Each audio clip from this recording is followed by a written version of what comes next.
Well, you're raising the dead, or shooting for the stars. Well, you can't go wrong with a Pottymouth guitar. All right. Welcome to Pottymouth Guitars. You're looking at Earl Pottymouth Arbuckle once again. And yeah, I've got my headset on again, and it's one day after I did a sealing coat on these two guitar bodies that we've got here. And pretty pleased with the results. It's definitely, it's not a finish. This one in particular looks like it could use some sanding. And if I use this in the future, I can be pretty sure that I'm going to thin this a little bit with something, because boy, it was very tacky putting it on as a very tacky. Maybe put some sort of quick drying thinner or something in there that might be good. Well, it dried pretty dang quick. Might be smart to not put something that slows it down, but maybe not anything to accelerate it, because that felt like that was part of the problem. It was like it was drying so fast. When I went over missed spots or whatever, the parts that had been I'd already sealed were grabbing onto the brush, that kind of draggy feeling you get. But anyway, we're not going to mess around with this guitar right now today, but I'm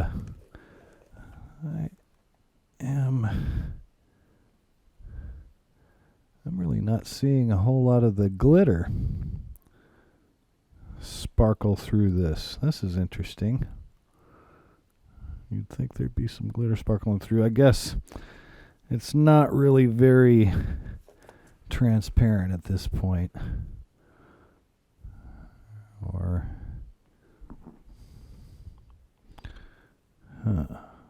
oh, okay, yeah, I can see it. So, yeah, this texture, the top is very textury. It's kind of, I don't know if you can see this. Maybe you can see it in this camera if I hold it up. But there's sort of the kind of drippy brush marks and stuff. There's lots of streaks and stuff in that. And the glitter is not reflecting through that. So when we put a top coat on, so we're definitely going to want to sand this smooth, lightly, before we seal it. But yeah, when we seal this, I expect that glitter will probably come out a lot more. And if it doesn't, it's not that big a deal, but I'd be surprised if it didn't. And so let's get back to our Pottycaster, which we're doing for the great Stacy Shea Williams. And what I'm doing today, I guess wanted to be sure to give you, since we're not going to get a whole lot of time with this guitar, I did most of this before I started filming. So I'd done mini coats on here, and I basically did a lot of coats of pink and then alternating between pink and then doing this procedure, which I've accomplished with pins and toothpicks and Q-tips and all sorts of different items, palette knives, anything that'll kind of dig residue out of a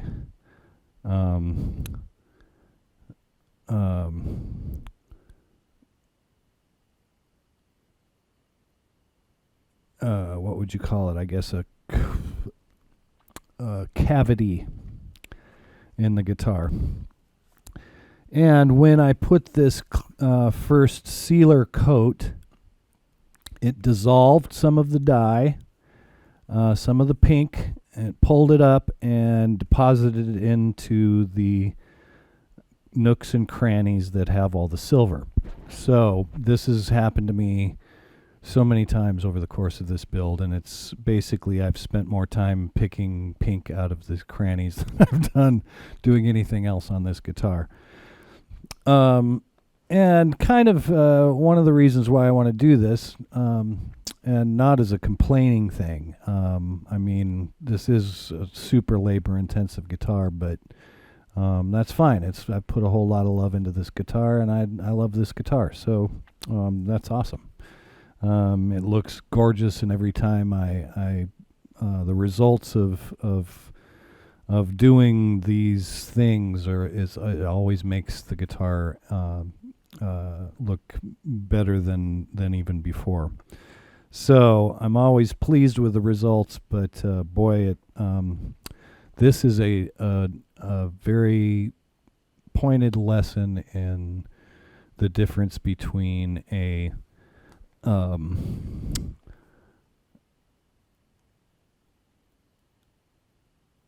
custom built guitar. So if you have a guitar custom built for you, there's a reason why you spend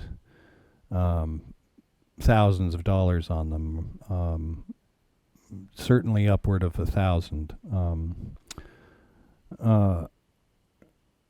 Like $1,000 for a guitar that's fairly simple finish wise. If I weren't doing any of this, and I was just building a good solid body, making a really unique and beautiful color, so putting some time into the finish and making sure I get a nice piece of wood, and I make sure that I use something that's gonna accentuate the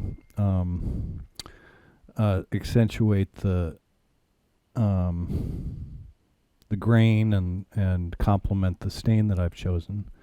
So I'm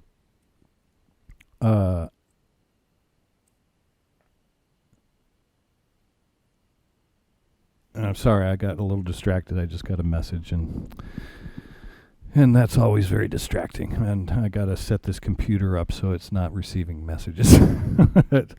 I'm an old dude, and it always takes me an extra 4 days to do any sort of task like that. So now that I've thought about it, I may have it done by next week. But what I'm saying is custom guitars. Okay, so I may make a guitar and just, make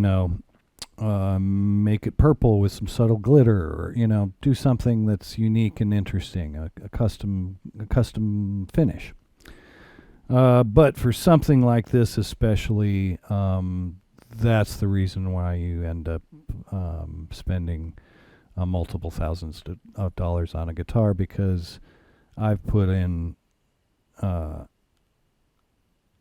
I wish I've logged the hours that I've put in doing this, but it's got to be over 100 easily. I don't know if it's 200, but I've put 100 hours of just working over this finish. Yeah. By the time I'm done with this, I've probably put about 100 hours into this finish. And, I'm proud of it. It's gorgeous. I think it's looking amazing. But there's still some of the pink in these nooks and in this paisley pattern. And the advantage of this silver grain filler that I used is that it is a beautiful contrast with the pink. So, in order to make sure that silver pops through, I'm taking my little dental instrument that I bought for this purpose and pulling the pink dye out of the crannies. So,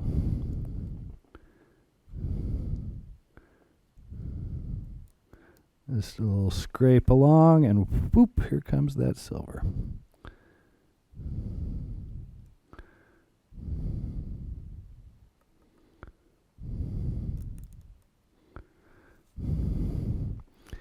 So, why don't we actually, I'm going to pull this camera down.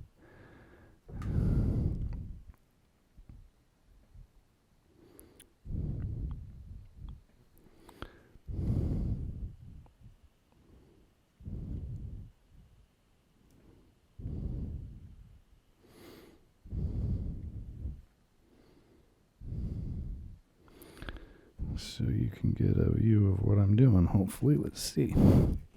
How does that work?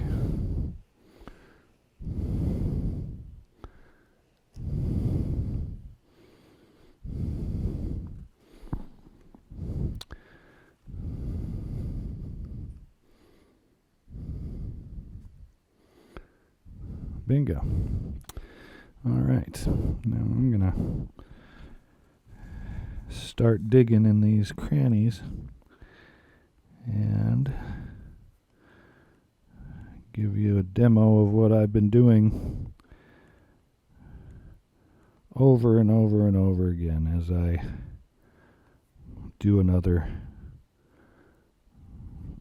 coat. So, see this? It just dissolved some of the dye.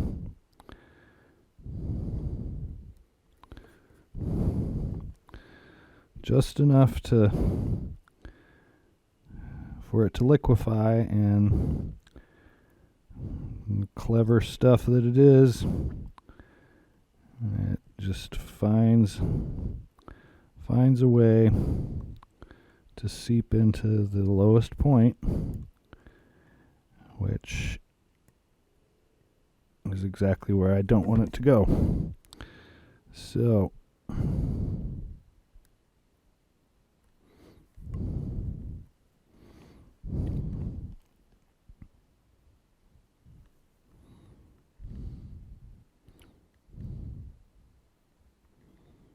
here we go.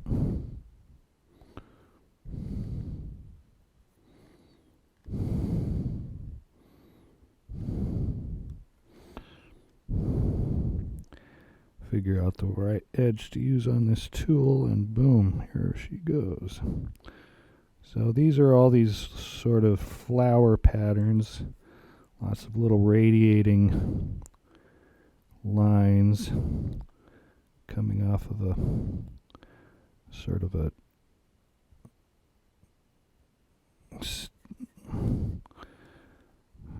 center of a flower style.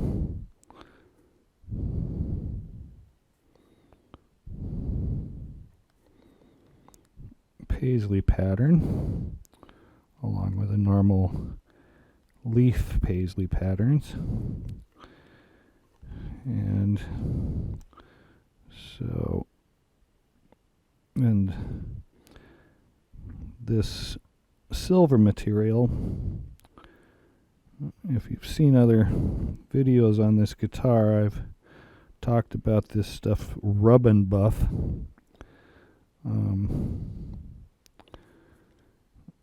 And yeah, it's basically, you call it a grain filler.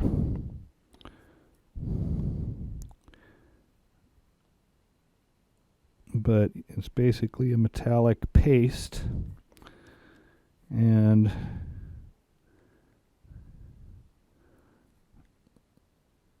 when I completely covered the face of this guitar with that rub and buff,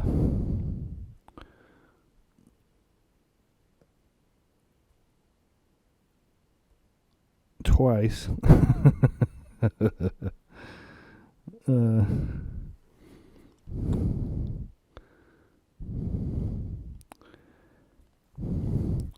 The method is basically to take this paste, and it comes in a little tube. Little tube of it goes a heck of a long way, because man, this stuff just sticks to everything. Definitely your fingers. Because the best way to get it in there is just to go ahead and do it digitally. Just work it in with my thumb. Just like I was, as if I were trying to polish a stone with my thumb. So that worked this silver compound into all the low points in this pattern, and resulting in a ton of silvery goodness and all of these little cavities on the pattern. So, I'm going to pause this. Welcome back to Pottymouth Guitars. And I am still Earl Arbuckle. That was my neighbor. She was doing laundry. And I'd forgotten that she even had laundry in the dryer because she did some laundry this morning. So she needed to get in and get her clothes out of my dryer.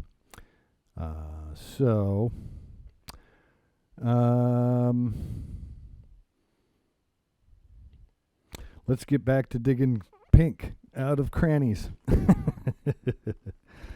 So who knows what I was talking about, but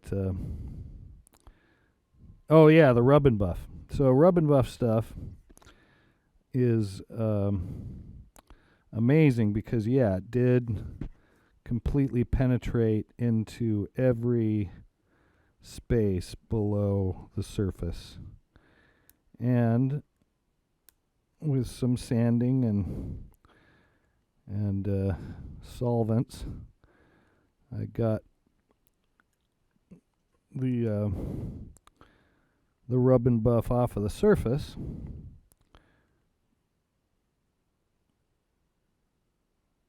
Of the guitar.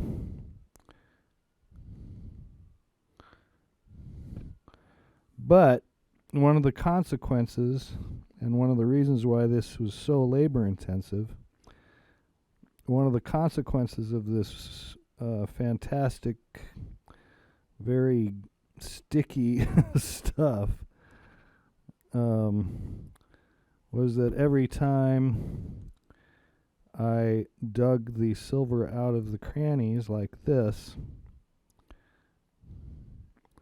with an unsealed die top, unlike now where it's sealed, is that I would disrupt the silver, turn it into a paste again, and when I swept or blew it off, basically it just kind of smeared itself over everything. So I was constantly in this back and forth battle,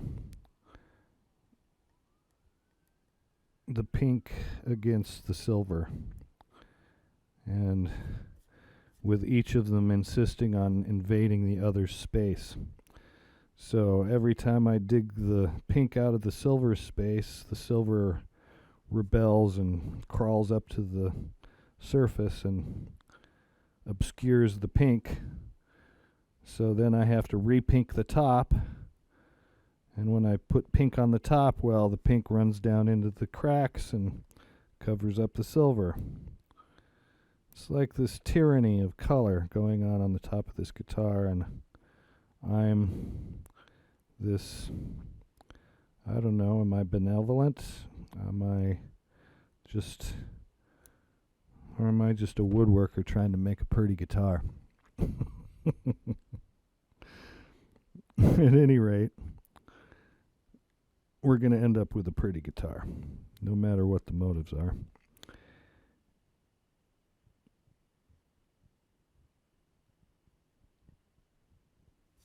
And this stuff is behaving very well.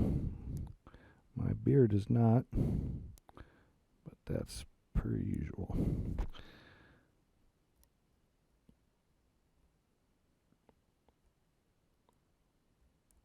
And yeah, I guess the sealer mixed with the dye is kind of flaking off nicely because the sealer is dried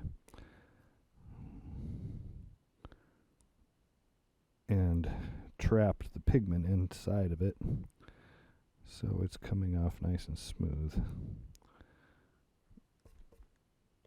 and we're gaining that silver back without too much trouble.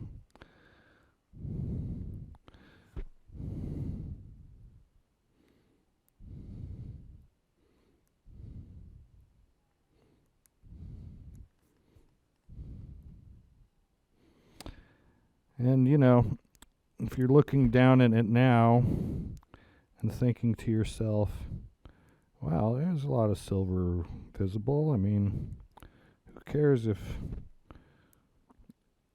every silver square inch isn't perfectly visible? And yeah, to a certain degree, I do have to just give up because I'm not gonna successfully get this perfect. But whenever I have the motivation to do so, and whenever I look at it and I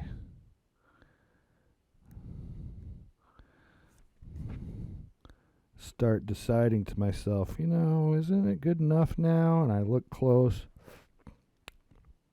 It's like, man, most of this is totally uncovered, and I mean, you can still see the pattern,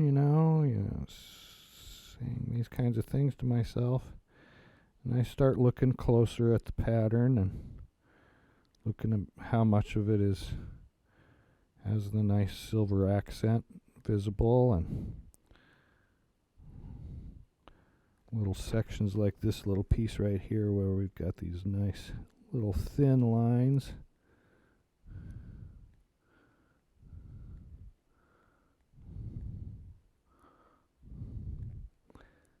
And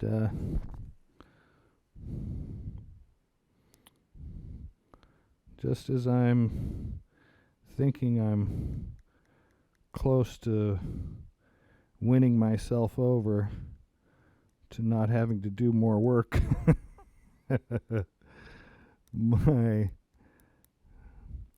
I'm just indelibly and intractably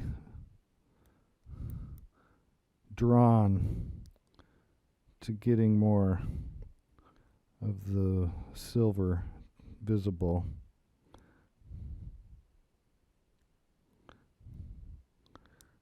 Like I'm doing right now.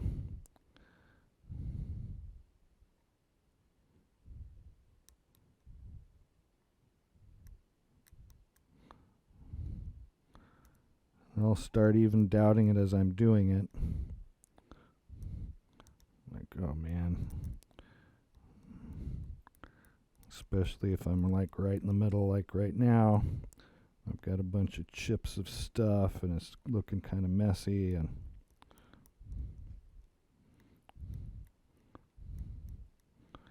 maybe the pick is jumped out of a groove and scratched across the top a little bit, made a little scar. Start getting mad, and all I have to do is just look back a bit, rear back a bit, take a look at the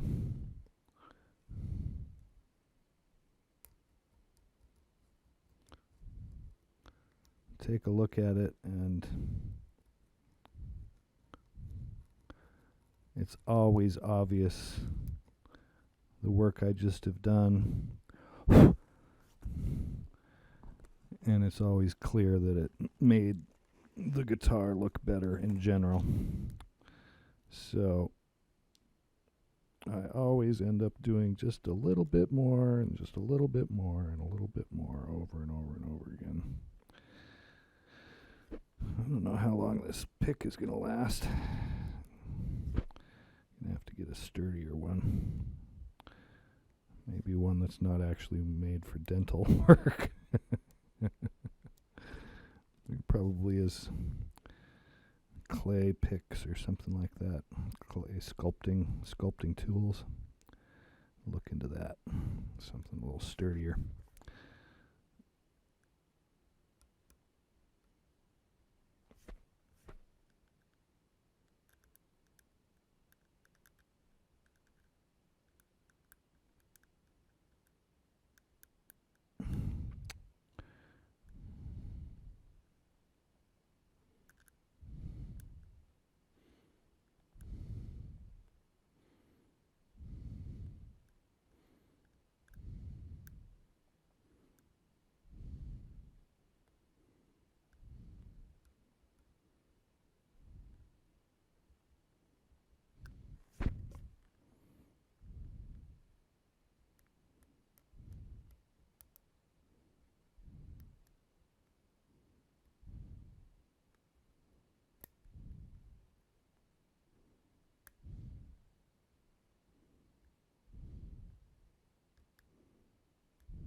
Okay, so I've gotten quiet. And yeah, this detail work is very distracting. Definitely just take you straight out of everything. Sometimes I can do this and let my mind wander and think about things too. But it's also extremely good for getting minds off of things you don't want to think about.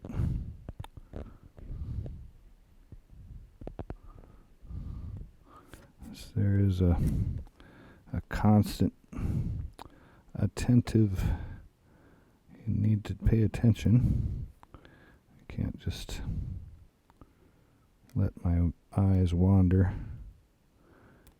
and think I'm going to get anything done productive.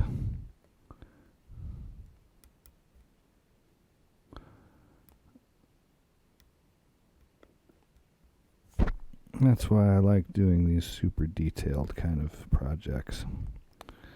They are definitely good mind stealers. Steal my mind away from worries and fears.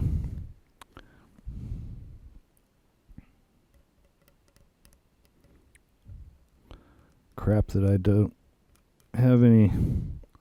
shouldn't have to think about in the first place, like our current circumstances and whether or not the president who just lost the race is going to leave the White House or not. I mean, I shouldn't have to think about that shit. Pardon my French.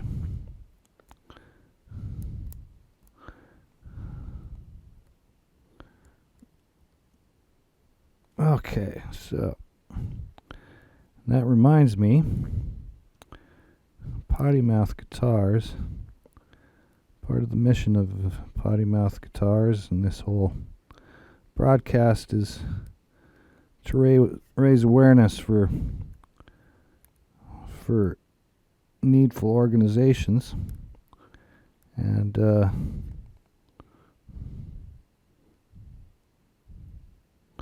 I'm compelled to pay attention to organizations that I feel an obligation back to. And I guess as I'm right now, until I find myself in a situation where I'm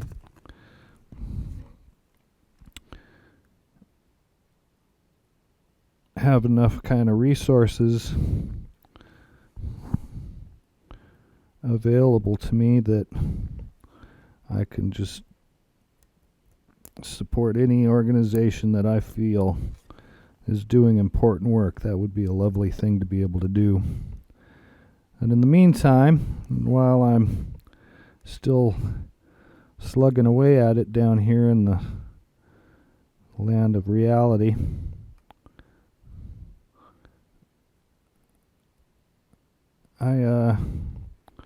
I'm starting my charitable work with the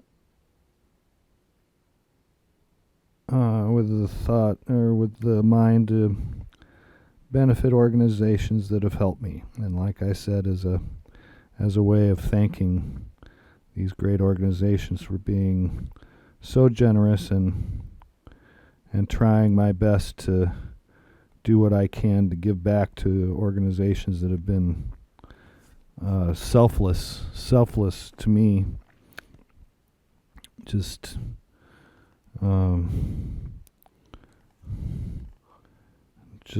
Yeah. And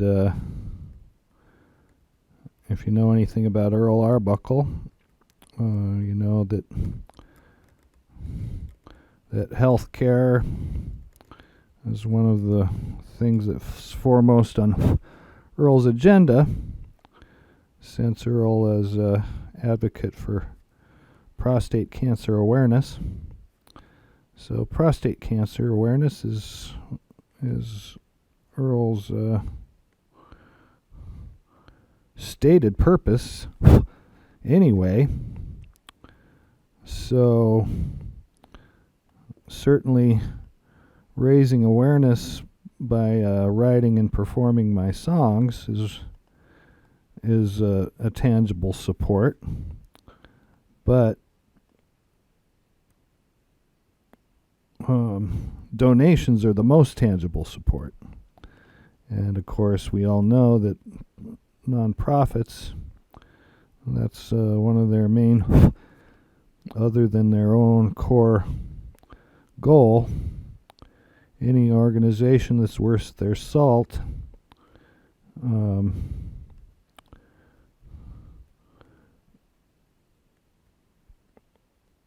is raising money to try to do as much as they can for their populations. Not like some charitable organizations that take other people's money, donate it, put their name on it, and sometimes just put that money in their own bank accounts. It's amazing. But there's plenty of good, solid charitable organizations. And since our government is currently in a non-humanitarian trend, we have to rely on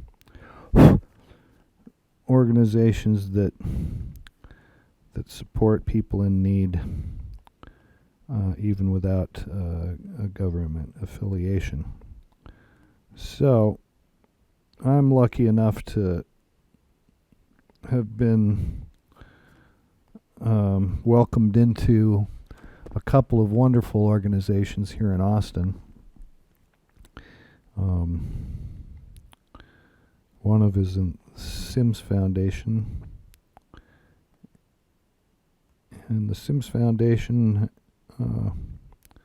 is a foundation that supports and assists with mental health and addiction issues. And in the Austin music community. And they're kind of a sister organization with the Health Alliance for Austin Musicians, HAM. And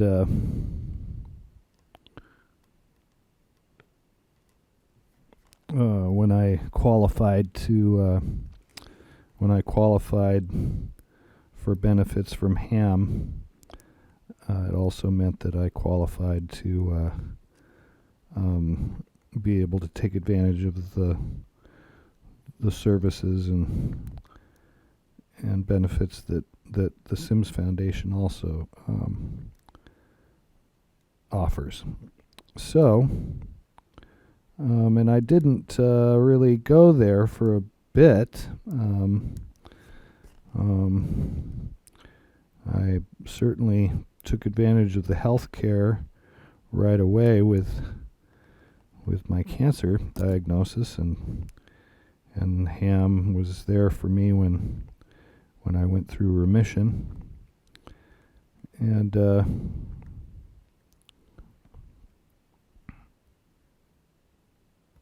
but I wasn't yet a HAM member at the very beginning. When I first wrote my first songs, I was just a schmo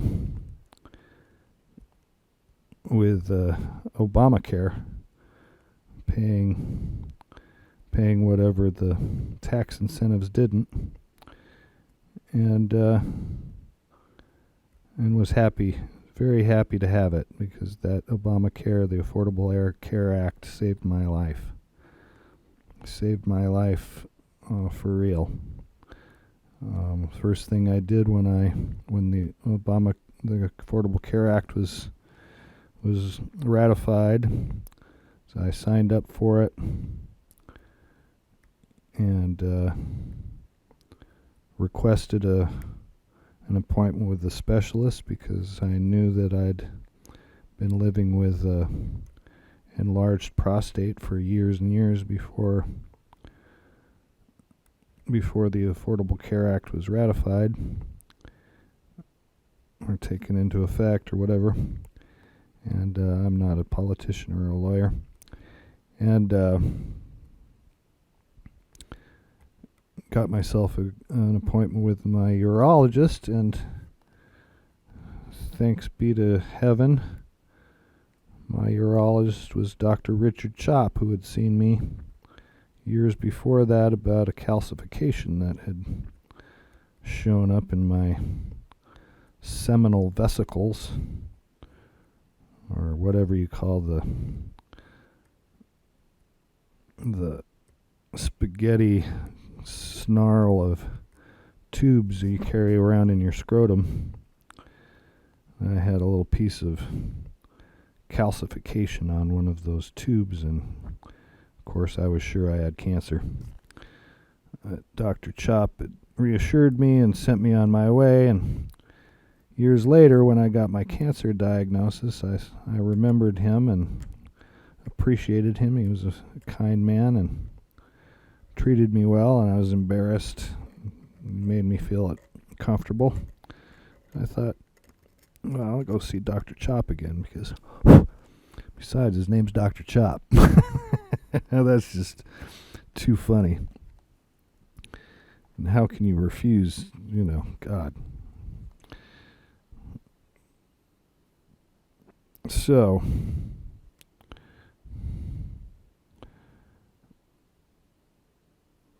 I got diagnosed, and boom, I had cancer, and a very aggressive kind. So, but it turned out that the folks who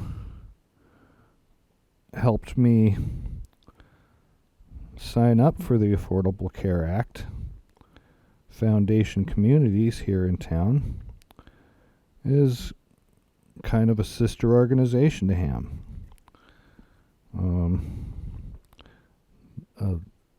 A larger organization, a nonprofit.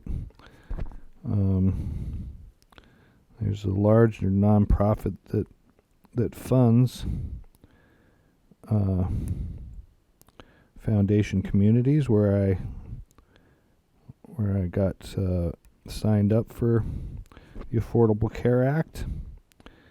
And also, incidentally, I've had my taxes, had help with my taxes there many, many times, and they've been just great helping me out with taxes, which is something that just continues to mystify me.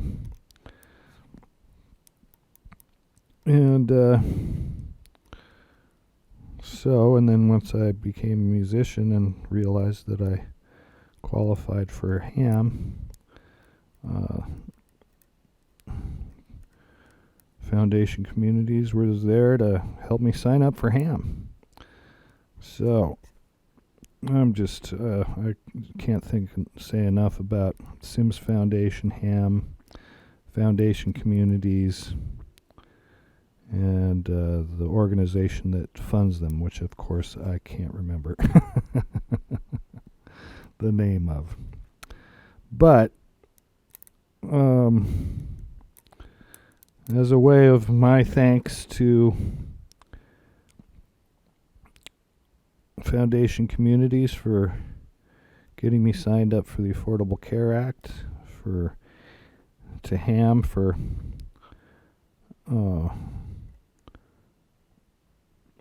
assisting me even further with my insurance needs and dental. They do all sorts of other auxiliary programs and offerings to help musicians out.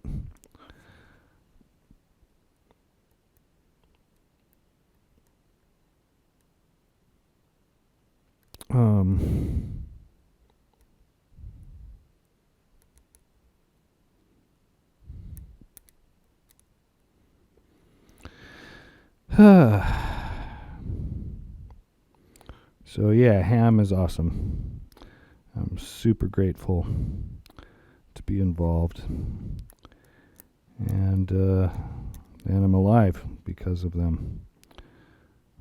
They were there when my cancer came out of remission, and I went to radiation therapy and got it knocked out again. And man, you guys, these organizations were there every time. So as a way of saying thanks, I offer up during the program the chance to compel a donation from me to the organization that I designate at the during the show. And or if you want to, and if you insist, after I've yammered on about the different organizations, you decide that you just really think Foundation Communities is awesome, and you don't really, your concern doesn't really fall on HAM or Sims Foundation for whatever reason, just please, whenever I say a curse word during the course of this show, make a note of it. Make a note of the time code when I said it. And for each time someone catches me doing that, I'll donate $10 to either the organization that I designate or the organization that you designate. And today I'm going to go with HAM. And the reason is I just re-enrolled in the Health Alliance for Austin Musicians yesterday.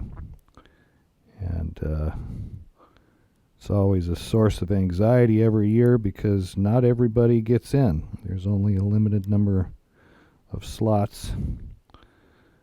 And they want to give they want to cover everybody. They want to cover everybody. But, and they try to, and they do a good job. A lot of people do get coverage. And,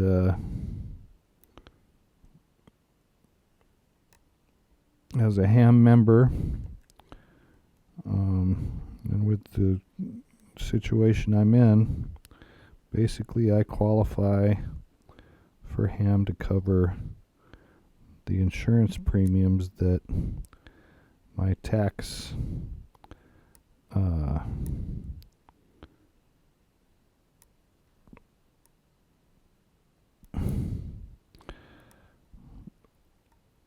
the tax exemption. Whatever my tax exemption does not cover, ham covers, which in effect gives me zero premium health insurance. And boy, I just can't tell you what that means to me as a person with a fatal disease. Yeah, I have a fatal disease in my body, and it's tried to kill me twice. So,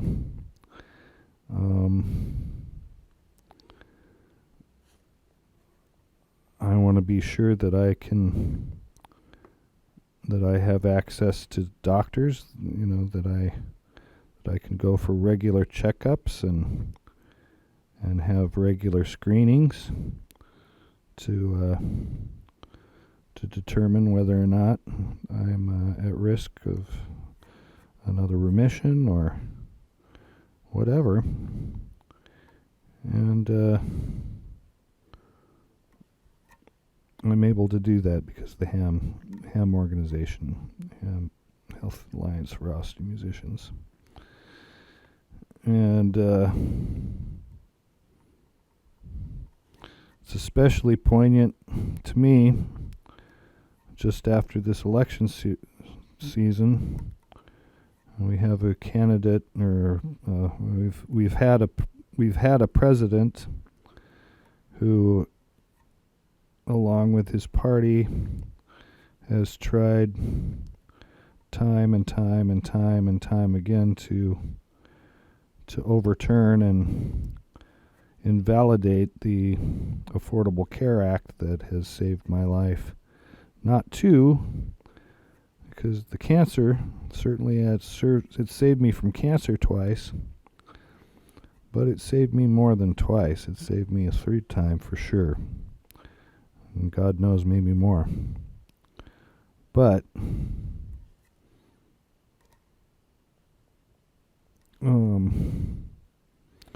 yeah, there's somebody trying to dismantle this thing that has saved my life and invalidate it. And the consequences to me would be death. I mean, pre-existing condition. I've got the granddaddy bull moose capo di tutti fatal illness, pre-existing condition right here in my body. So the prospect of losing my insurance because I have a pre-existing condition basically means that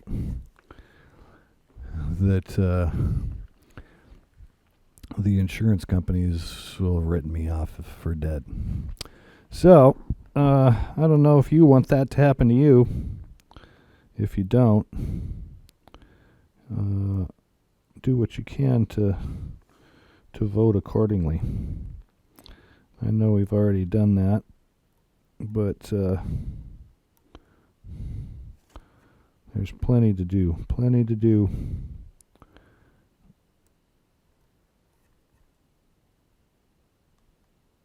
To help ensure that we can keep this healthcare thing going.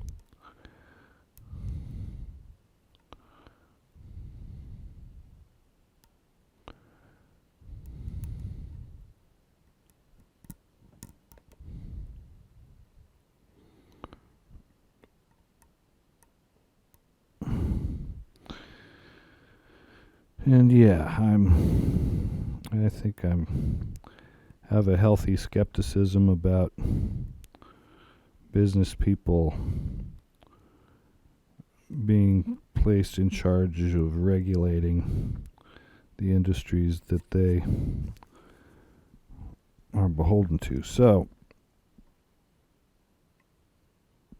I don't know why I got on that tangent. But anyway, we're getting a lot of paint dug out of these crannies. Oh, here's a good one. Yeah.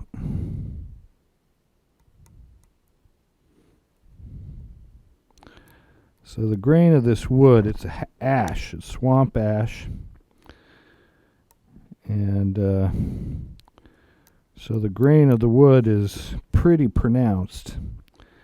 And I've seen what just happened here with this, my little dental instrument has decided to follow the wood grain and not the pattern of the paisley. Where I'm scraping it kind of veers off to the wrong way. So we're keeping that kind of scarring to a minimum. And this pattern is complex enough. Little flaws like that are going to blend in. And besides, this is a guitar. It's meant to be played generally on stage if it's going to be appreciated on its own, you know. And generally when you're standing up on stage with a bunch of lights at you and it's dark and you're in a bar and people who are looking at their guitar, they're not going to see a little dental tool mark that runs a few millimeters across the grain of the paisley pattern. But keep it to a minimum, because if you do it too much, it does start showing up.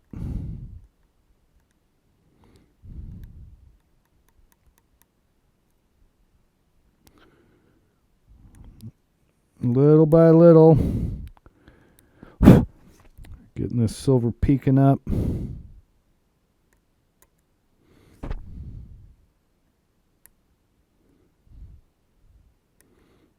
Every little bit of this silver, when you see that shine, that's what becomes visible.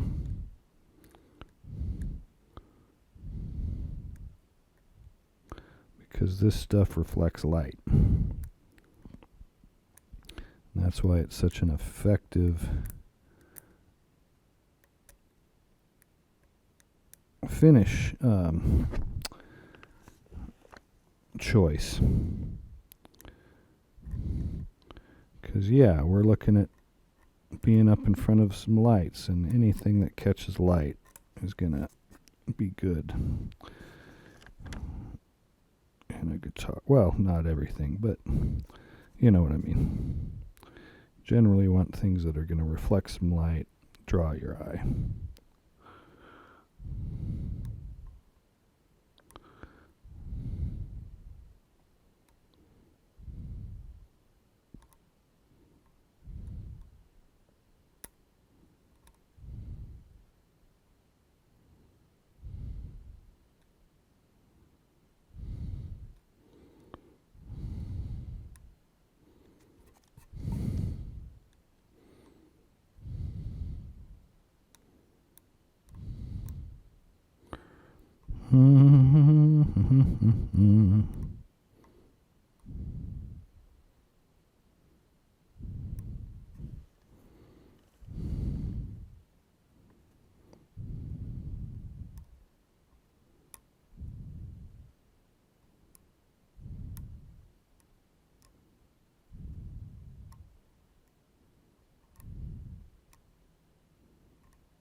All right.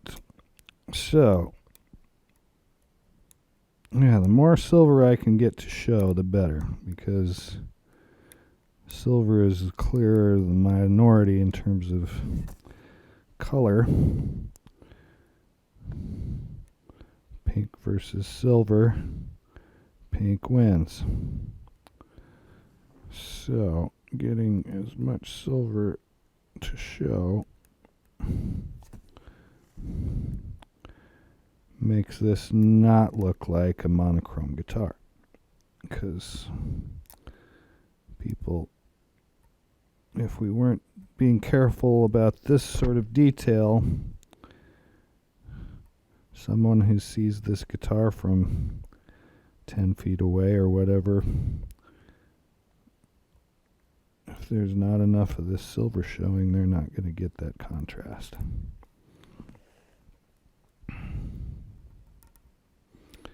And man, we're getting some good stuff here.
Yeah, this is coming out great.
Okay, and what I'm hoping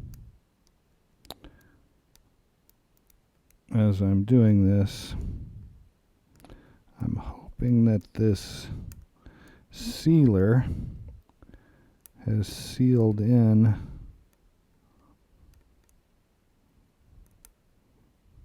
the pink enough that when I do the second coat of sealer for this guy, we are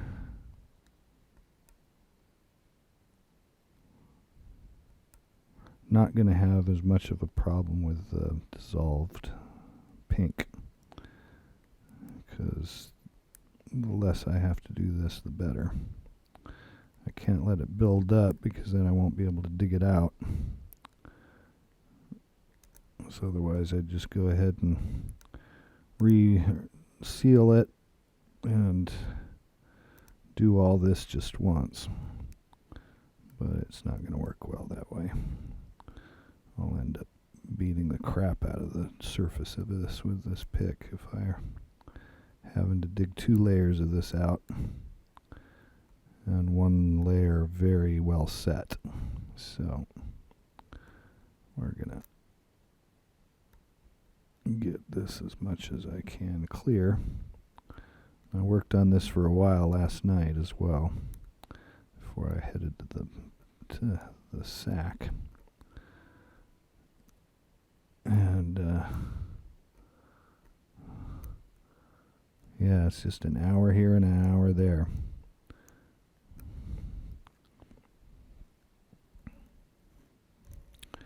Beautifying. Giving this guitar the love. And yeah, it's going to be a musical instrument. It's going to be, hopefully it'll be Stacy Shea's pride and joy.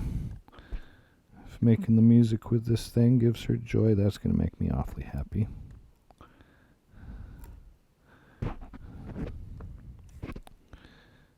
And so yeah, that makes me want to make this pretty even more for her. The thought of her getting joy out of it, and hopefully she'll look down at this thing and go, wow, I can see the work that he put in. Or maybe I want her to just look down and go, gosh, that's beautiful, and not even think about how much work I put into it. Because who cares how much joy I put into it is what it's about. That's what it actually is. It ain't work.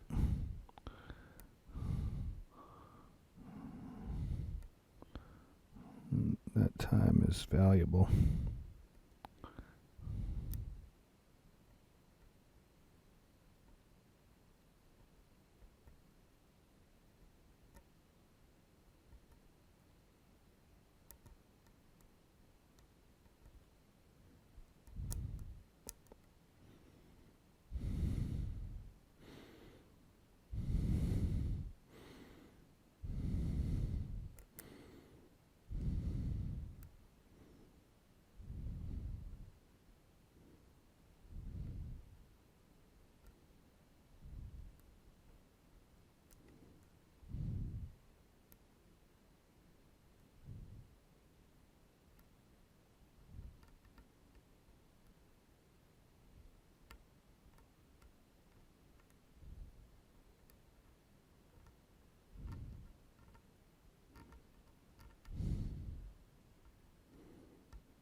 All right, I'm getting close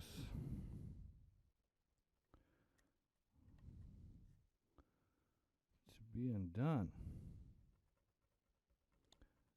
I've covered a lot of area on this baby. And got a whole lot of silver to pop. That's great.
right. And one of the things that this kind of activity is really good for is it's really good for letting your mind sort of wander over other things.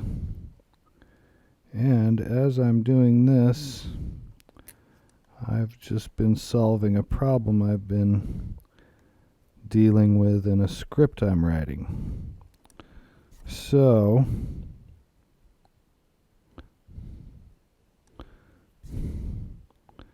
since I'm kind of wrapping it up anyway, and I've got this thing on my brain, I'm starting to get anxious to wrap it up for this time. And yeah, look at that, is quite a bit of difference. Maybe you won't be able to see it really for yourself, but this was much more uniformly pink when I started. And now it's got so much more silver contrast. And it makes a huge difference, man. So, I'm going to go ahead and do a little wash of the surface with some water. I should do it with some solvent. Yeah, this is just that wax. It's the wax in that, and yeah, my fingers are all silver. That's what's happening. Okay, I need to use some solvent. We'll use some denatured alcohol.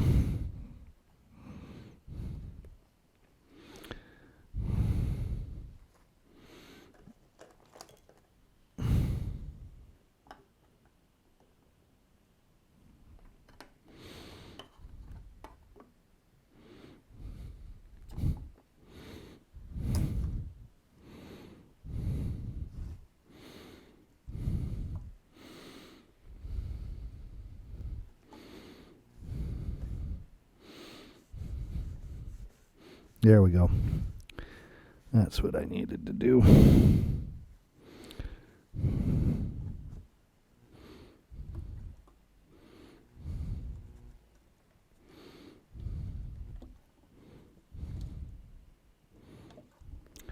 So yes, this is the nature of the competition between the pink and the silver.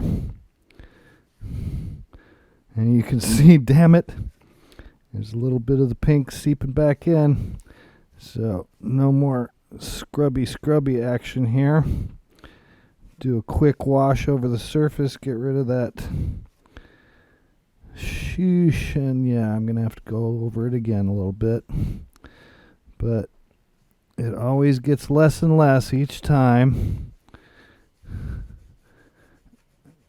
And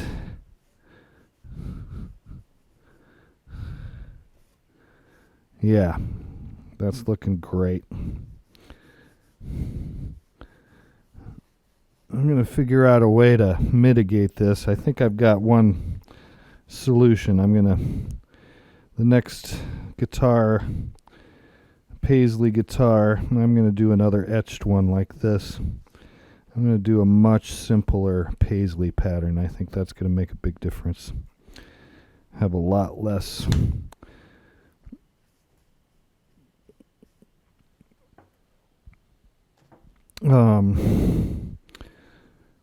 yeah, just a much simpler Paisley, I think, is going to make a big difference in the time it takes to perfect this contrast method. But boy, it's looking great right now. It really is. Yeah, that's exactly the kind of, this is what I was picturing in my mind when I found this body and figured out that I could do this metallic color contrast. So, blah blah blah.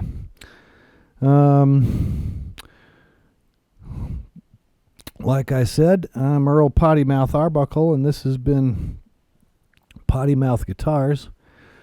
Now I want to thank Ham Organization, Sims Foundation, and the Prostate Cancer Foundation as well. Happy to have them paying attention to us a little bit. And we're going to be introducing some companies. I'm not sponsored by anybody, but I've got a few companies that I really love to use their products. I'll be talking about them a little bit in coming time, because I'm going to be using some of their products to finish this guitar. Well, both the guitars, actually. This company, 920D Custom. It's a little preview. Look up 920D Custom. They do loaded pick guards and wiring harnesses and switch plates and stuff like that for Telecasters and Stratocasters and Les Pauls and all the offsets and everything. And I love them. They do great work. And I really appreciate the manufacturers and people who do this really fantastic work like this, like these guitars. It gives me something to really to do something special with them, and make guitars that set themselves apart from the beautiful guitars that you can get. I mean, there's nothing wrong with a black Fender Stratocaster. I've got one myself. Pearloid pickguard. It's a hardtail American Strat. It's a beautiful guitar. But this one's even prettier, I think. That's my personal opinion, and I'm the one who building it, so I guess I'm entitled to it, especially, I believe. But anyway, and I want to thank Make Every Media, Michael Furstenfeld, the fantastic producer, and the person who founded Make Every Media. So grateful to have him. And Ross Victor, who's going to be helping editing. And there's going to be a whole bunch of people from Make Every Media helping me out, and I can't wait to team up with them. But thanks again for watching, even through the little interruption with the laundry emergency. And we'll get to making more video shortly. I've got so much to do. But right now, I'm going to get after that script. So, thanks again. Well, you're raising the dead, oh, shooting for the stars. Well, you can't go wrong with a Pottymouth guitar.